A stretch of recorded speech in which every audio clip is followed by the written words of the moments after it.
Dernier jour, aujourd'hui dimanche, du Salon international de l'agrumes, en compagnie d'un personnage vraiment, et vous allez le constater, c'est un double champion du monde de confiture.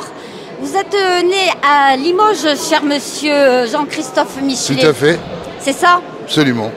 Alors, vous allez nous expliquer comment on passe du commerce international à confiturier de haut niveau professionnel. C'est une belle histoire.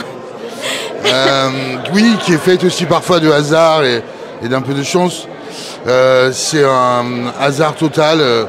Voilà, je suis rentré dans le village où habitait ma maman et moi je venais de voir des enfants mourir de faim et l'association du village qui organisait sa soirée traditionnelle voulait jeter des fruits et des légumes. J'ai dit ça c'est interdit. Et donc le président m'a dit bah écoute tiens transforme-les. Et l'histoire elle est née comme ça.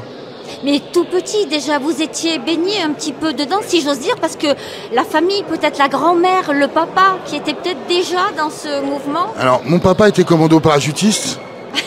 D'accord. Jean-Christophe, d'accord. Mon grand-père était forgeron.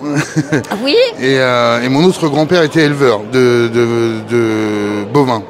Mais c'était peut-être des odeurs, peut-être que... Je pense que c'est un ensemble de choses. Oui. Déjà, il faut être gourmand. Oui. Déjà. Gourmand, gourmet. Peut-être, mais déjà gourmand. Il faut avoir envie de manger des bonnes choses, de faire découvrir des bons produits. Et je pense, curieux. Et j'ai soif de découvrir plein de produits, plein de nouvelles textures, plein de nouvelles odeurs, plein de nouvelles couleurs. Et pouvoir les travailler, essayer de les offrir aux personnes qui me font le bonheur de venir goûter. Bon, vous pratiquez les confitures atypiques, mais vous êtes un amoureux des fruits et des fleurs. Avant Absolument, toute chose. tout à fait. Des végétaux en général. Oui. Des végétaux en général, de la gastronomie aussi, mais ça Absolument, va de pair. Tout à fait. Donc alors on parlait justement de confiture atypique, sans sucre ajouté, sans édulcorant, sans gélifiant, j'ai la liste là sous les yeux, sans colorant artificiel, sans conservateur. Mais encore, faites-nous rêver, parce que là c'est un voyage. Hein. Mais en fait, si vous voulez, j'ai toujours pensé que la nature était bien faite et que c'est nous qui étions des imbéciles et qu'on n'arrivait pas à décrypter ou à décoder ce qu'elle voulait nous offrir. Donc ça m'a pris énormément de temps, beaucoup de travail. C'est 2 ans de recherche, 20 heures par jour. Et en fait, j'ai réussi à trouver le moyen de pouvoir réaliser ces produits sans sucre ajouté. Et ça, c'est un avantage énorme. Et du coup, ça laisse place au goût du fruit, ou des fleurs, ou des légumes. Parce que dans la confiture, on met des végétaux. Donc ça peut être fruits, légumes ou fleurs. Et du coup, ça m'a permis d'apprendre et d'acquérir une technique précise et de mettre au point différentes choses. Ne pensez pas qu'on va vous laisser partir sans nous faire rêver. Hein. Alors parce que là, oui, là nous on a goûté hier, on est ravis, merci Carole. Donc là, quand même, parlez-nous de certaines confitures, d'ailleurs que vous avez proposées au public dans des concours, la pêche notamment, et vous utilisez aussi les épices. Alors en fait, moi j'aime utiliser tout type de produits. Par exemple, je vais réaliser des gelées de foin ou de cigares. Oui, j'ai vu ça, la gelée de tabac. Absolument. Mais encore.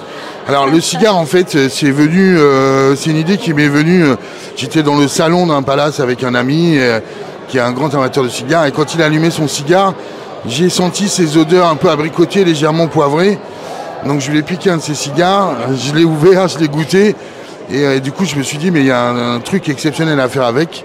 Et j'ai réalisé une gelée qui a justement ces notes un peu abricotées, poivrées, qui sont hyper intéressantes. C'est-à-dire que, bien évidemment, on ne va pas manger le cendrier. Et dans le foin, on retrouve ces notes un peu de miel, de pomme, de poire, de coin. Ça vous emmène sur complètement autre chose que le foin qu'on connaît tous. Et la fleur d'hibiscus aussi. La fleur d'hibiscus, oui, c'est encore autre chose. C'est un petit peu à cause de cette fleur que j'ai été connu dans le circuit professionnel. C'est dans mon ancien métier. Et j'ai découvert en fait que cette fleur d'hibiscus, il en existe 4 espèces consommables et qu'elle était consommée partout dans le monde. Et là, je me suis dit, c'est extrêmement intéressant. Et donc, les recettes étaient différentes en fonction des endroits du monde, des continents. Et j'ai essayé de ramener ça chez nous et de pouvoir le travailler, essayer d'en proposer quelque chose de gastronomique.